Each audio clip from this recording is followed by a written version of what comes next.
자, 오늘 요한복음 21장 7절부터 보도록 하겠습니다. 7절, 8절 교독하고 시작하겠습니다. 7절 예수께서 사랑하시는 그 제자가 베드로에게 이르되 주님이시라 하니 시몬 베드로가 벗고 있다가 주님이라 하는 말을 듣고 겉옷을 두른 후에 바다로 뛰어 내리더라. 8절 읽겠습니다. 시작. 다른 제자들은 육지에서 거리가 불과 한 50칸쯤 되므로 작은 배를 타고 물고기 든 그물을 끌고 와서 본문 보도록 하겠습니다. 7절 보니까요. 이게 참 베드로하고 요한이 이제 항상 이렇게 같이 나오고 있는데요. 역시 이 연식은 못 속이는 것 같습니다. 우리 앞에서도 보니까 달리기는 누가 빨랐어요? 무덤까지 요한이 빨랐잖아요, 그죠? 근데 이번에도요. 눈이 누가 좋으냐고 하면 아니면 센스가 누가 좋으냐고 하면요. 요한이 좋죠. 예수께서 사랑하시는 그 제자가 베드로에게 이르되 주님이시라. 옆에서 주님이라 이렇게 먼저 이야기했어요. 센스가 좋기도 하고 눈이 좋기도 하고요. 그랬는데요. 물속에 뛰어든 건 누가 먼저 뛰어들었다고요? 베드로가 먼저 뛰어들었어요. 근데 베드로가 뛰어드는 모습을 한번 보십시오. 지금 밤에 고기잡이 할 때 베드로가 우통을 입고 있었어요? 벗고 있었어요? 벗고 있었어요. 이게 자기 성격 나타나죠. 이제 어쨌든 뭐 열심히 하는 사람이니까 이게 새벽에 좀 추울 텐데 상관없어요. 뭐 하도 땀 흘리고 하니까 벗고 있었는데 주님이시라고 하니까 뛰어드는데 여러분 보세요. 옷을 입고 있다가도 물에 뛰어들려고 하면 어떻게 해야 돼요? 벗어야 되잖아요. 근데 옷 벗고 있던 사람이 어떻게 했다고요? 입었다고요. 왜 입었겠어요? 사실 지금 뭐랄까요? 주님 앞에 나아가기에 뭐 너무 좀 이 부끄러운 마음, 죄송한 마음이 너무 많아서 그냥 나아갈 수 없어서 지금 어차피 물에 뛰어들면 다 젖을 텐데도요. 옷을 입고 뛰어들었습니다. 그러니까 이렇게 되게 지금 자격지심 부끄러운 마음이 많지만 한 가지 분명한 것은요. 주님을 사랑하는 마음은 진짜 너무 컸던 것을 이 이야기는 잘 보여주고 있습니다. 그러니까 예수님이 다른 건 몰라도 베드로 마음 가운데 예수님 사랑하는 마음이 진짜 크다는 거 아셨기 때문에 나중에 이제 내일부터 보면은 네가 나를 사랑하느냐 이렇게 묻잖아요, 그죠? 한번 보십시오. 사람들은요 외적인 거를 봅니다. 외적인 건 무엇일까요? 뭐 예를 들면 업적이죠. 근데 주님은요 업적이 얼마나 큰지 먼저 보지 않습니다. 또 외적인 것은 뭐 과오나 실패라고도 할 수 있습니다. 주님은요 과오가 얼마나 적은지도 보지 않습니다. 외적인 것이기 때문입니다. 주님은 중심을 먼저 보십니다. 주님은 당신을 향한 사랑이 얼마나 큰지를 먼저 보십니다. 여러분들 이 베드로처럼 주님을 향한 사랑이 뭐 아무것도 막을 수 없는 주님을 향한 사랑이 우리 안에 있는 그런 저와 여러분들 되기를 주의 이름으로 축원드립니다. 자, 그런데 한 가지 좀 더 보도록 하겠는데요. 여러분 사실 이제 이 요한복음을 기록한 주인공은 누구입니까? 요한이잖아요. 그죠? 근데 지금 예수님 부활 사건 이후에 계속 스토리에서 진짜 주인공은 누구로 나오냐고 베드로로 나옵니다. 그죠? 이렇게 베드로한테 이야기하라고 했다. 이렇게 베드로와 제자들 달리기도 베드로가 먼저 가고요. 그다음에 오늘 본문에도 보면 베드로 뛰어든 이야기 베드로한테 또 이제 내일 또 보면 네가 나를 사랑하느냐 그리고 이렇게 사명을 맡기고 이렇게 이야기를 하고 있는데 그것을 지금 내용의 주인공은 베드로고 기록의 주인공은 요한인데 지금 요한이 베드로에 대해서 어떤 시선을 가지고 약간 이 나와 있는 글의 느낌이 어떤 느낌인지를 보면요. 요한의 글에 여러분 베드로를 향한 뭔가 약간 그 질투심이나 혹은 폄하하는 느낌이 전혀 보이지 않습니다. 그러니까 되게 요한 이 베드로에 대해서 베드로 이야기를 사실 뒷부분은 다 진짜 주인공 베드로라고 할 수밖에 없을 만큼 베드로 이야기인데요. 전혀 그런 느낌이 보이지 않습니다. 왜 그런 줄 아십니까? 그 이유가요. 한번 따라하겠습니다. 예수께서 사랑하시던 그 제자 여러분 여기 그 요한복음을 보면 계속 자기를 가리킬 때 예수께서 사랑하시던 그 제자라고 자기 이름을 자꾸 부르고 있는 데서 찾을 수 있습니다. 요한은 누가 뭐래도 자기가 충분히 사랑받고 있다는 사실을 완전히 느끼고 있었고 완전히 확신하고 있었기 때문에 베드로한테 어떻게 하시느냐, 전혀 그것에 의해서 자기가 사랑받고 있다는, 자기가 주님께 받는 사랑이 조금도 감해지지 않았다는 것입니다. 예수님의 사랑은요, 상대평가가 아니라 절대평가입니다. 다시 말하면 남이 사랑받는다고 해서 내가 덜 사랑받는 것이 아니라는 것입니다. 그러니까 사실 예수님의 사랑을 만나고 나면 누구나 이와 같은 눈을 가지게 됩니다. 여러분 한번 따라하겠습니다. 자기 이름 넣겠습니다. 지연은 사랑받기 위해 태어난 사람입니다. 지금도 그 사랑 받고 있습니다. 여러분 보십시오. 심지어요, 마지막 뒤에 보면요, 마지막 기록이 뭡니까? 네가 나를 사랑하느냐 3번이나 묻고 나서 내 양을 먹이라 하고, 네가 이제 젊어서는 뭐 이렇게 나이 이렇게 하잖아요, 그죠? 그거를 다 보고 그 기록은 요한복음만 있단 말입니다. 요한이 주인공이며, 솔직히 마태, 마가, 누가복음에 없는데 쌤통나니까 안 써도 되는 건데 이렇게 쓸 때예요. 한번 보시면요, 요한이요, 미리 내용 한번 보면 요한복음 21장 20절에 보면요, 보십시오. 베드로가 돌이켜 예수께서 사랑하시는 그 제자가 따르는 것을 보니 그는 만찬석에서 예수의 품에 의지하여 주님을 파는 자가 누구니까 묻던 자더라라고 이야기되어 있는데요. 여러분 이제 소명했는데 베드로는 아직까지, 그때만 해도 지금 아직 이제 성령이 임하시기 전이니까요, 비교의식과 질투심이 많았어요. 그래서 이제 남이 너를 띠띠우고 원치 않는 것으로 가려니까 쟤는요, 이렇게 이제 요한부터 먼저 물어보고 있잖아요. 근데 그때 요한이 자기에 대해서 뭐라고 했냐면, 그는 만찬석에서 예수 품에 의지하여 주님 파는 자가 누굽니까 묻던 자들아라고 돼 있는데, 이게 품에 의지한다는 게 있어요. 품에 의지해서 누웠다는 뜻입니다. 유대인들이 이렇게 밥 먹을 때 이렇게 누워서 먹거든요. 근데 여러분 그 최후의 만찬, 너희 중에 누가 나를 팔리라는 이야기할 때도요, 얼마나 엉석빠지든지 얼마나 사랑받고 있다는 표시를 굳이 모든 제자 앞에서 내고 싶었던지, 그냥 예수님 품에 누워서 이렇게 밥을 먹고 있다가 베드로가 눈짓을 하잖아요. 누군지 물어보라고. 그러니까 주님 누군데요? 이렇게 했던 그 요한, 그 나를, 그 품이, 여러분 진짜 정말 그 순간만큼은 아무리 사랑해도 진짜 예수님이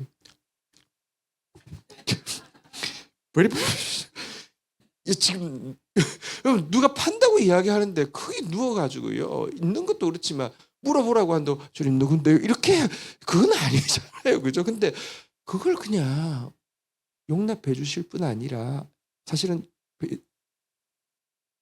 요한한테 누가 파는지 힌트는 줬잖아요. 그래도 요한도 누군지 못 알아차렸어요.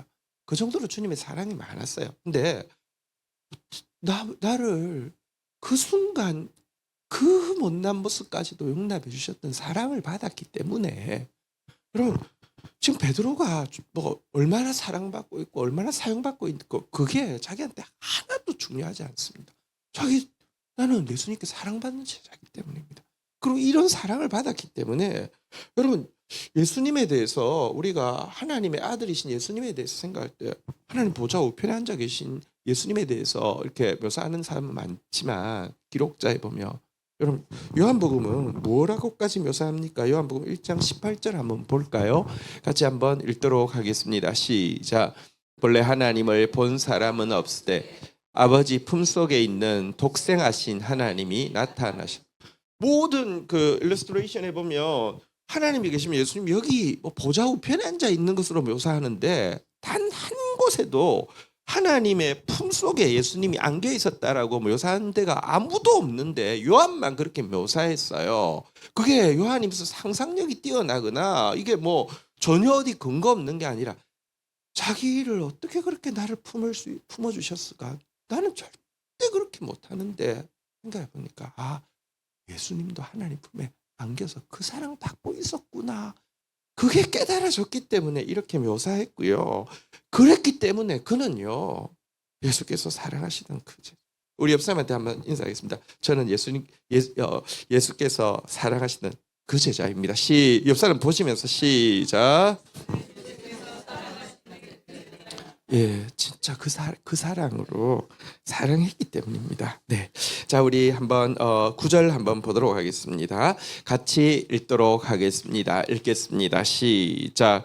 육지에 올라오니 숯불이 있는데 그 위에 생선도 놓였고 떡도 있더라. 자, 근데요, 여러분 사실 그 베드로가 물에 뛰어들었는데 8절에 보니까요. 거리가 50칸 정도 되었다 이렇게 돼 있는데요. 영어 성경에 보면 이제 이제 100야드 정도 되었다 이렇게 되어 있긴 합니다. 그러니까 정확하게 보면 90에서 한 100m 정도 되는 거리입니다. 90에서 100m 이렇게 막 이렇게 헤엄을 쳐서 오는데요. 옷도 입고 여러분 요즘 그 최고의 드라마 복싹 쏘가수대 보면 관식이 예수를 향해서 막 그 헤엄치는 것처럼 예수를 향해서 헤엄쳐서 오고는 있는데 사실 오고 있으면서도 여러분 예수님께 지금 수영하고 있으면서도 생각이 엄청 복잡했을 것입니다. 이렇게 부끄럽기도 하고요. 두렵기도 했을 것입니다. 예수님 나한테 뭐라고 하실까? 혹은 나 예수님 앞에 가면 무슨 말 하지? 혹은 아니 내가 지금 왜 이러고 있지? 자기 지금 보십시오.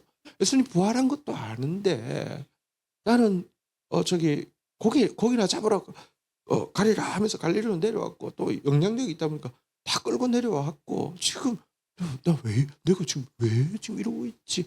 되게 막 혼란스럽고 복잡했을 것입니다. 근데 딱 육지에 도착해 보니 9절에 보니까요. 제일 처음에 9절에 보니까 무엇이 보였다고요? 숯불이 보였습니다. 조금 더 가까이 가서 보니까 숯불 위에 뭐가 있다고요?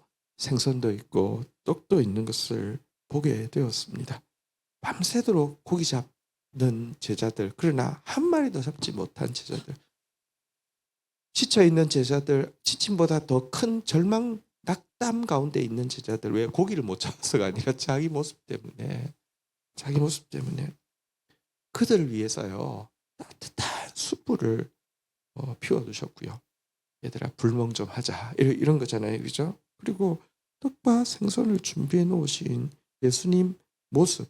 여기서 우리는요 일단 지금 예수님이 야 니네들은 밖에서 추운 데서 고생이나 해 이것들 미워서 이것들 그냥 하고는요 뒤늦 가서 이제 어차피 새벽에 만날 거니까 뒤늦 가서 저거 지금 나오신 게 아니에요. 예수님 먼저 제자들에게 부활하시면서 부활하시기 전에 뭐라고 했냐? 내가 먼저 가서 갈릴리에 가서 있으리니 너희가 거기서 나를 만나리라고 했어요.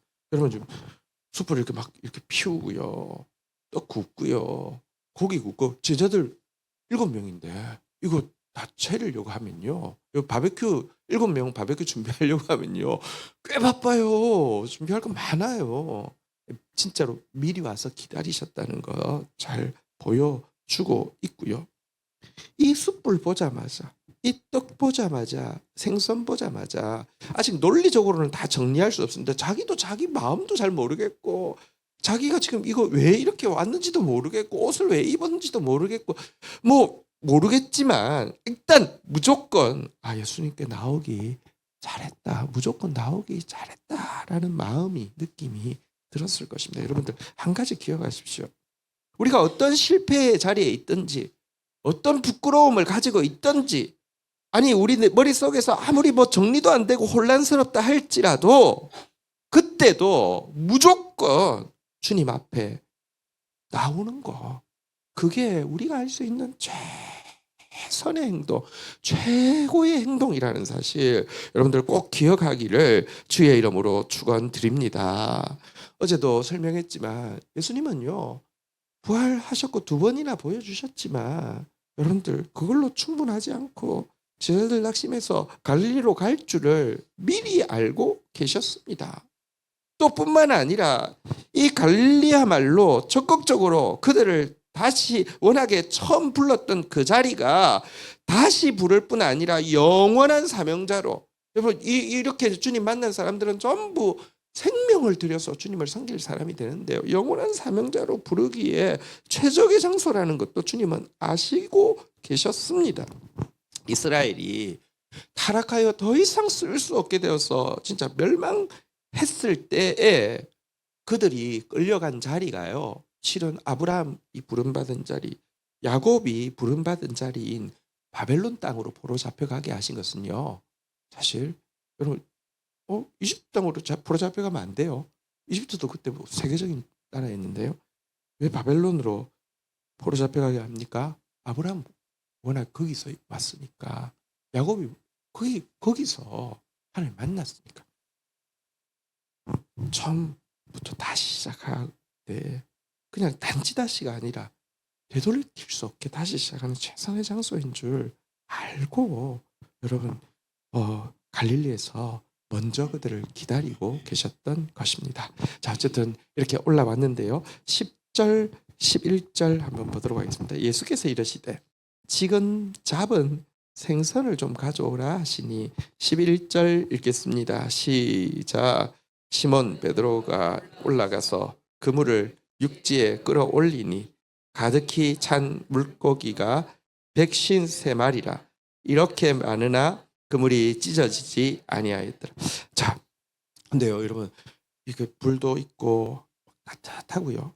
그리고 고기 떡도 있고 밤새 이렇게 막 이렇게 배도 고프고 했을 텐데, 그래도 여러분들 여러분 불이 있으면 가까이 가잖아요, 그죠? 또 음식이 있으면, 바베큐 해놓은 음식이 있으면 막 냄새부터 와 이거 끝장이잖아요. 근데 베드로가 지금 그 음식이 보여가지고 가서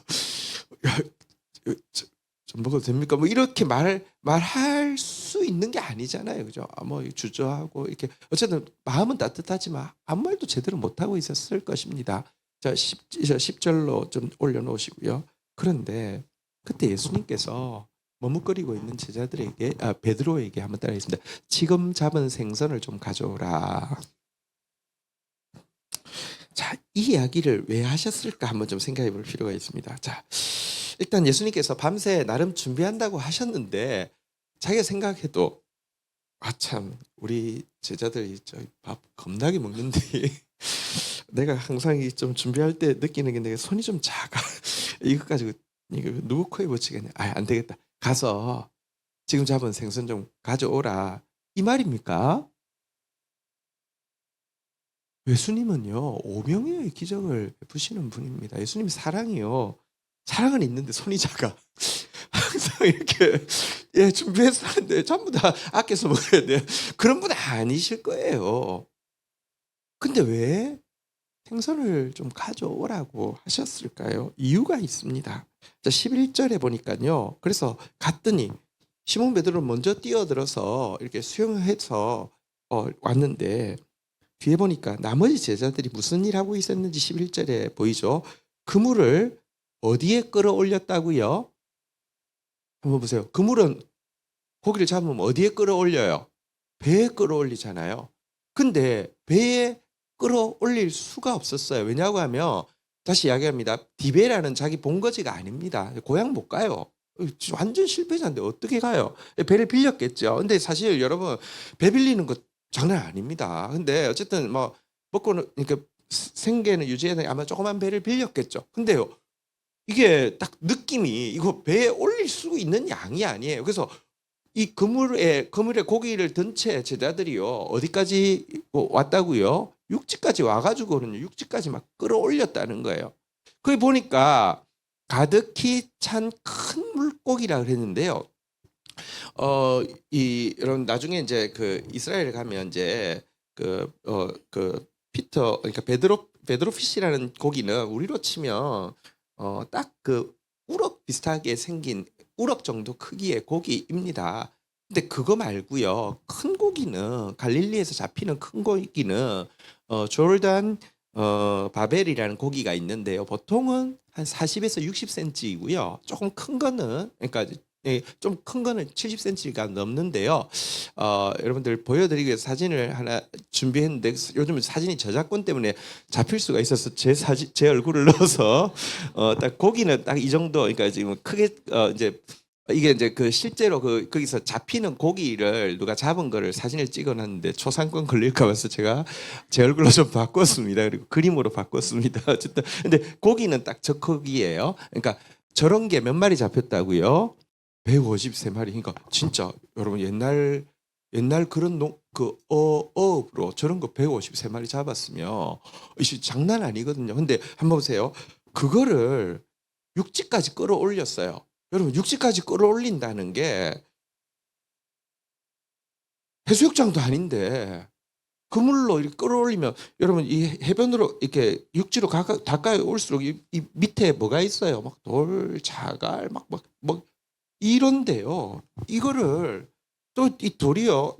이스라엘도 이제 그 가보면 아는데 돌이 막 이렇게 무슨 몽돌 해수욕장 아니에요. 뭐 그런데 이 고기는 아까 잡은 그런 고기가 153마리인데 그걸 7명에서 막 진짜 이렇게 끌어올렸는데 그물이 11절을 보니까 그물이 어땠다고요? 안 찢어졌어요. 이게 153마리 저런 큰 고기 여러분 요즘처럼 어군 탐지기가 있는 시대도 아니고요. 밤새도록 안 잡히던 고기가 아까 전에 저런 고기가 153마리 잡힌 것도 있을 수 없는 일이지만 그거를 육지까지 끌어들였는데 그물이 찢어지지 않고 올라왔다는 것은요. 이 일을 베드로가 도왔잖아요. 고기 가지러 갔는데 아직까지 또 그 일 하고 있었어요. 제자들이. 왜냐하면 이게 보통 일이 아니었거든요. 이 장면을 보게 하시려는 것이고요. 이 장면을 볼 때 그가 무슨 생각이 들었겠습니까? 예수님께서 그들에게 평안이 있을지어다 다시 이야기하고 나도 너희를 보내노라. 그걸 이제 사도라고 이야기해요. 보냄받은 자 하고 성령을 푹 하면서 성령까지 주셨지만 자기를 볼 때 도저히 두렵고 자괴감이 들고 감당이 안 될 것 같아서 도망쳐서 내려와 있지만 아무것도 보이지 않는, 자기가 밤새 노력해도 한 마리도 잡을 수 없는 자기지만 말씀에 순종하고 나아가며 자기로서는 상상할 수 없는 일이 일어날 뿐만 아니라 그거 감당할 수 있게 하신다는 것을 베드로한테 보여주는 그런 의미가 큽니다. 왜 153마리냐? 뭐 이렇게 그것 가지고 막 풀어서도 이야기하는데 그런 건 좀 의미 없는 것 같고요. 그냥 그 당시에 물고기 종류를 그 사람들이 그때 이스라엘 사람들은 물고기 종류 그러면 한 153종류가 있었다. 뭐 그렇게 그건 약간 그럴 수 있을 것 같아요. 다시 말하면 온 물고기 종류가 153마리인데 세 종류인데 153마리를 잡았다는 것은 다시 말하면 주님께서 맡겨주신 사명이 땅끝까지 증인되게 해도요. 모든 민족에게 복음을 전하게 해도요. 감당할 수 있다는 것입니다. 그물 안 찢어진다는 것입니다. 주님 하라고 한 대로 하면 감당할 수 있다는 것입니다. 여러분 하나님이 맡겨주신 것은요. 감당할 수 있다는 것을 보여주는 표적입니다. 할렐루야. 과거에 이제 기도원에 가면 항상 뭐 저 인도자가 오늘 주께서 감당치 못할 은혜를 주실 줄 믿습니까? 아니 뭐 감당치 못할 은혜를 주십시오. 근데 감당치 못할 은혜는 은혜가 아니에요. 고기 잡았어요. 150 느낌상 153마리야. 육지에 왔더니요. 터져가지고 한 마리도 안 남아요. 여러분 노인과 바다에 보면 잡았어요. 근데 왔더니요 다 뜯어먹어서 하나도 안 남았어요. 그게 뭐예요? 그런 은혜 주시는 분 아니에요. 성경에 보면요 하나님은요 감당치 못할 시험 주시지 않는다고 했는데 그 말은 거꾸로 이야기하면요 감당치 못할 사명 주시는 분도 아니고요 감당치 못할 은혜 주시는 분도 아니라는 것입니다. 고린도전서 10장 13절 한번 볼까요? 여기 시험을 사명으로 한번 축복으로 한번 바꾸면요 한번 따라합시다. 사람이 감당할 사명 밖에는 너희가 당한 것이 없나니 오직 하나님은 미쁘사 너희가 감당하지 못할 너무 길다 그죠? 오직 하나님은 미쁘사 지연이 감당하지 못할 사명을 허락하지 아니하시고 사명 감당할 즈음에 또한 예비한 힘을 주사 지연이로 능히 감당하게 하시느니라. 그거 보게 하시려고 고기한테 갔다 오라고 이야기하신 것입니다. 자, 이제 12절 한번 보도록 하겠습니다. 12절 같이 한번 12절 부터 교독하겠습니다. 예수께서 이르시되 와서 조반을 먹으라 하시니 제자들이 주님이신 줄 아는 고로 당신이 누구냐 감히 묻는 자가 없더라. 13절 같이 읽도록 하겠습니다. 시작. 예수께서 가셔서 떡을 가져다가 그들에게 주시고 생선도 그와 같이 하시니라. 14절 마지막으로 읽을까요? 시작. 이것은 예수께서 죽은 자 가운데서 살아나신 후에 세 번째로 제자들에게 나타나신 것이라. 자, 12절에 보니까요. 이제 나머지 제자들도 이제 고기 막 육지에 끌어올리고 나서 왔습니다. 하지만 12절에 보는 대로 예수님께서 또 그들 중에 예수님 앞에 이렇게 누구냐 묻는 사람이 아무도 없었던 것은 사실은 다 알았기 때문입니다. 또 이들 역시 자격지심과 절망 때문에 이곳에 온 사람들이기 때문에 아무 말도 사실은 주님한테 할 말도 없었습니다. 근데 주님의 말은요, 이 못난 것들 밥이나 처먹어 뭐 이게 아니잖아요, 그죠? 너무 따뜻하게 한번 따라했습니다. 와서 조반을 먹으라.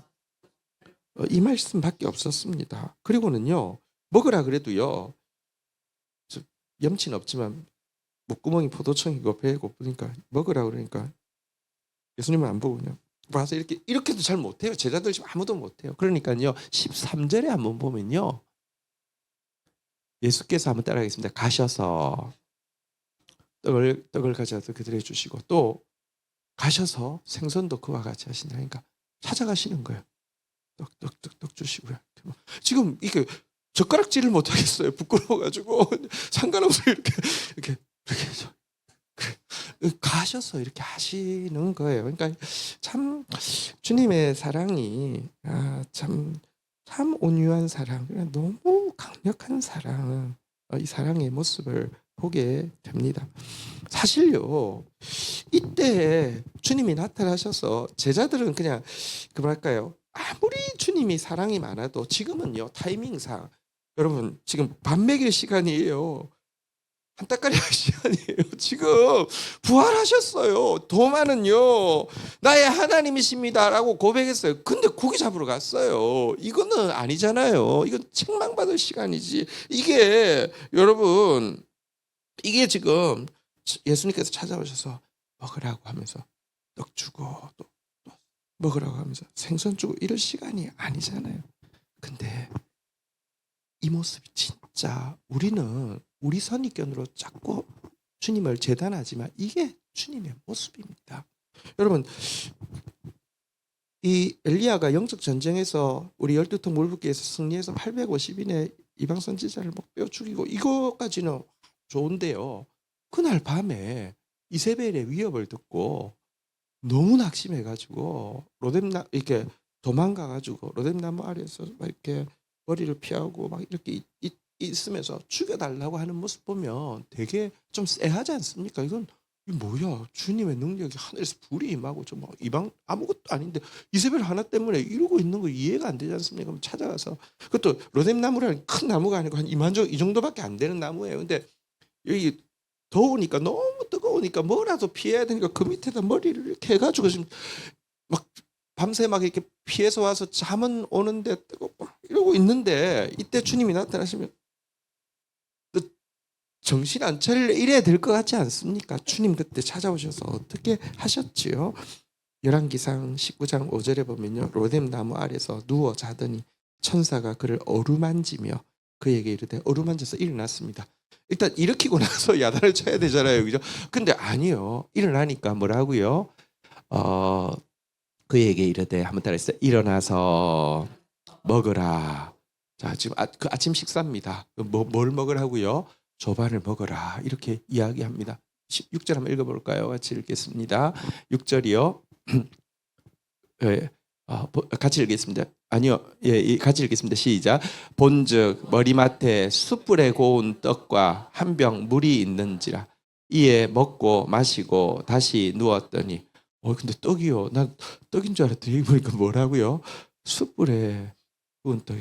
떡은 또 이렇게 구워야 맛있습니다. 이게 그러네요. 그죠? 난 그냥 떡인 줄 알았는데 오늘 보니까 숯불에 구운 떡이네요. 예수님도 지금 숯불에 떡을 구워 놓으셨는데요. 그리고 먹고는요 얼마나 낙심이 돼 있든지 지쳤든지 또 누워버렸어요. 이제 좀 정신 좀 차릴 때 됐는데 아니요. 7절 마지막으로 읽어보도록 하겠습니다. 시작. 여호와의 천사가 또다시 와서 어루만짐에 이르되 일어나 먹으라 내가 갈 길을 다 가지 못할까 하노라 하는. 여러분 주님 이런 분이십니다. 또 어루만지고 먹이시고 또 어루만지고 먹이시고. 주님은 우리가 잘못할 때 이렇게 찾아오셔서 책망하고 채찍질하고 이렇게 하시는 게 아니라 먼저 떡과 고기를 주시고요. 그 사랑으로 품어주시고 또 쉬게 하시고 자기 하심으로 말미암아 두려움과 자기 혐오에 빠져있는 제자들이 그 영혼이 그 영혼을 숯불같이 녹여주시는 분이시고요. 이런 위로 받았기 때문에 제자들도요 다른 사람들 위로할 수 있고요. 이런 사랑 받았기 때문에 생명 내어놓고 다른 사람들 사랑할 수 있는 사람이 된 것입니다. 고린도후서 1장 4절 우리가 받고 있는 위로가 바로 이 위로죠. 같이 읽도록 하겠습니다. 시작. 우리의 모든 환난 중에서 우리를 위로하사 우리로 하여금 하나님께 받은 위로로서 모든 환난 중에 있는 자들을 능히 위로하게 하시는 이시라. 아멘. 자리에서 일어서시겠습니다. 함께 찬양하며 나가도록 하겠습니다.